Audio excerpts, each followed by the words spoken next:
All right, Drew McMahon asks, hi, Jonathan. My question is on the topic of free will. In your interview with Robert Breedlove about Bitcoin, you talked about free will and made the point you've made before that the only genuine free will move ultimately is in the moment move towards God, that everything else is contingent on circumstances and other forces you may not be aware of. Isn't one's choice in the moment to move towards God still impacted by those same forces and circumstances? I'm wondering how that choice in particular is different than all others, which makes it actually free versus all others which are contingent. Thank you. And so once again, it's like there is no such thing as, we have to understand freedom as, okay, so understand freedom as that which moves away from enslavement to the contingencies and move towards the telos. So it doesn't mean that it's not framed by the contingencies, right? Of course, it's like you're not free to eat salt when you're taking your shower. Like you're not free to, I'm trying to find the absurd connections. Like you're not free to build a house when you're driving your car. It's like the reality has its contingencies, but the freedom is when those contingencies come together towards the purpose. And so that's the freedom we have. Is the freedom we have is to move towards purpose, move towards logos. That's the freedom. And as you do that, you become less burdened by, it's not that the contingencies aren't there, is that the telos enlightens them, like casts light on them. You don't feel them as contingencies as much. You see them as the frame in which to move towards purpose. And so I think that that's the way to understand freedom. I don't think any other way to understand freedom works. It just doesn't work. And so you can imagine that, let's say, so think of it like as you move up. So let's say you discover the logos of a specific thing and you discover the purpose and you move towards that purpose. And then that is embedded into all these other purposes. And as you move higher up, then all those purposes, all those contingencies kind of fall away. It's not that they actually end up ceasing to exist, but it's that they don't appear as these glorious points that are kind of moving up towards the ultimate purpose. And as you move towards theosis itself, then the whole world starts to shine with that one final purpose, which is, to exist in love in the life of God, something like that. And then you're free. You're not free in the sense that, like, let's say when faced with a glass of water, you're like, well, I don't want to drink water, right? I want to, I don't know. I don't want to drink water. I want to do a cartwheel. And it's like, I don't want to drink, it's like, no, you engage the world with a transparent vision and understanding and participation in the purposes of things. And so you're not a slave anymore. And you could be put in prison. You could be shackled to the wall. You could be tortured. Anything could be done to you and you would always be free, because you would not be a slave to the contingency, because you would be living up in that higher purpose.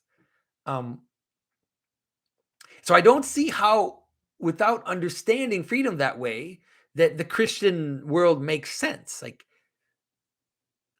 if freedom is just this idea of a lack of contingency, then what does that have to do with a martyr? Like, what does that have to do with someone who is led into being eaten by the lions? The images of the martyrs are there to show us that if you live in the highest telos, with the highest purpose, then no matter what happens to you down here, you will be free. Not because you you won't be in the contingencies, because the contingencies are inevitable. It's that those contingencies won't swallow you. They won't hold your being.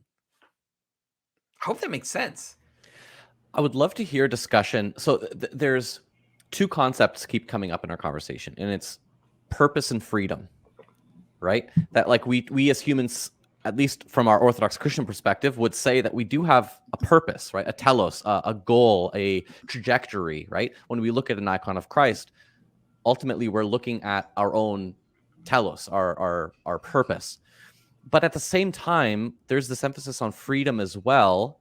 And I'm wondering what the relationship is between freedom to kind of do what you want. Like we as humans have freedom to kind of do what we want, kind of.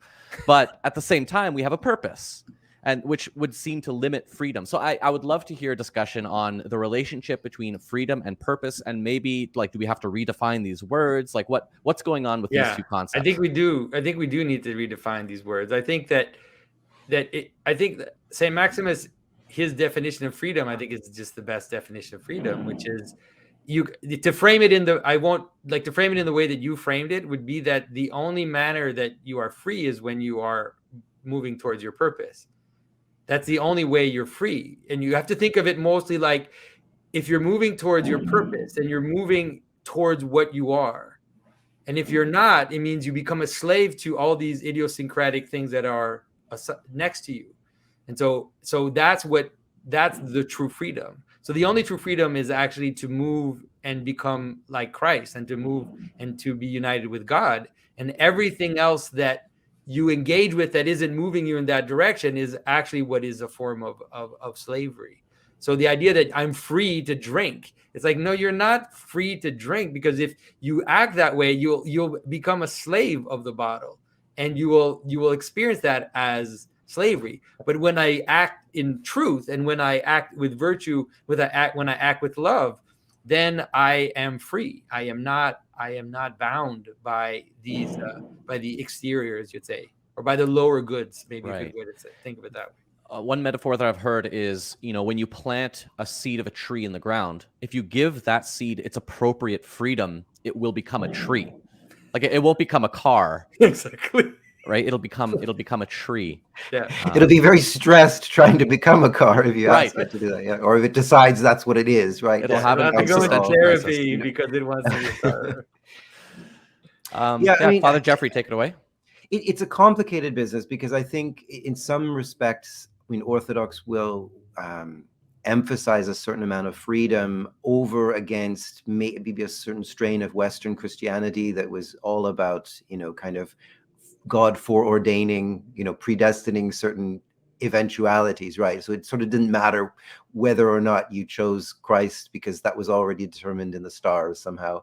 And I think against that, Orthodox will emphasize a certain amount of responsibility to respond to God's call, and that ultimately that call is universal, and that we all have that opportunity and everything.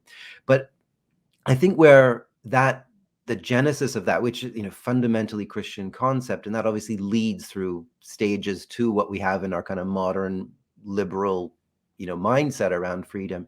But now this idea of freedom as this kind of removing of all constraints, right? Of removing all authorities. That this, and today, everything, all this vast chasm in the political spectrum in our world is actually all in a very narrow part of the spectrum to do with how you actually implement freedom, right? Some people will say, well, it's by taking off all government shackles, that's the freedom we want. The other one says, well, no, government has to be involved to give people the freedom to do whatever they want and to choose whatever identity, etc. So, but it's all about this kind of idea of freedom without constraint of any kind. And I think the insights of some of the stuff we're talking about here, late 20th century, early 21st century philosophy, and looking again at the human person, we understand that's not how human beings are, right? That's all predicated on the notion that you can just kind of think your way into some kind of reality, whereas we're actually formed by ultimately discipline, by power, right? Power structures and disciplines and so forth are what are at work here. And you might think you freed yourself from that, but you are ultimately subjecting yourself to other powers, right? And so the example of the bottle that the alcoholic is subjected to. But whether you're aware of it or not, whether it's consumer pressure, whether it's all the kinds of disciplines and so forth that are attendant upon all those stories that we're participating, we need to be kind of made aware, of all of that. And the Christian answer is not to remove all of that, but to offer proper discipline. We call ourselves disciples, and there's a kind of real purpose to that, because it involves power and it involves being subjected to power. But that power is the godly power of the divine, God himself, right? That we're putting ourselves into the right story with the right end and with the right purpose, and therefore we can be formed in obedience to truth, to goodness, to beauty, to everything that we ultimately want. And if we don't pay attention to that, it's not like we're not being formed. We are being formed in all kinds of subconscious ways to things that are ultimately deforming us away from our proper, human nature. So I think it's, freedom as, is there in terms of responding, to God's invitation, but ultimately, as St. Maximus, that quote that Jonathan gave, says, unless the choice that we make is one to be according to our own proper nature and purpose, then we will be ultimately deformed by, all of these kind of counter to God's purposes, disciplines and power structures and so forth in the world around us. But we need to pay attention to them, and that we have to kind of do this analysis and figure out, assume always and everywhere that you are being formed in one way or another, and then to say, well, actually, I'm going to choose the formation that is actually in keeping with who I am, and therefore the rituals of the church, the liturgy of the church, the sacraments, the ascetical life, the life of prayer and self-sacrificing love, all of this kind of comes together as the community of practice and tradition that actually points us in the direction of a fullness, of a purpose in life that is ultimately, it's something we can choose. We can respond to God's call for, but it's not that we get every constraint removed, right? We have to be deliberate about the constraints that we choose, obedience to truth and love and goodness, rather than all the other things that we've done subconsciously. One of our patrons writes, that definition of freedom, mind blown emoji. Love it. Thank you, Alyssa. Well, it's helpful for now, especially in a debate in a world where people are saying free will doesn't exist and all of this stuff. It's like it really just cuts through all that stuff to use the traditional definition of freedom that the fathers ended up embracing. It's much better, and it's And remember, our ultimate model for that is Jesus Christ, who is perfectly obedient to the Father. Right? And sinless, right? Sin does not factor into freedom, right? In his like he was the most free person, but did not participate in sin and didn't sin. So like, I think when a lot of people think of freedom, they mean doing what you want, which means I guess sin kind of factors into their frame of freedom. Yeah. Whereas sin is slavery. That's why you can really think of it just almost like in terms of etymology, this idea that sin is to missing the mark. Missing your purpose. So when is it that you have a purpose and you miss your purpose? Do you feel free? If I'm trying to cook something and I miss my purpose, like I could be free to decide that I'm gonna add cement to my to my sauce, but it's like it's gonna miss the purpose, which is I'm cooking to eat, right? And so it's like there's the idea of freedom, the way we think of it, is just not useful. It's much better to look at the teleological idea of freedom.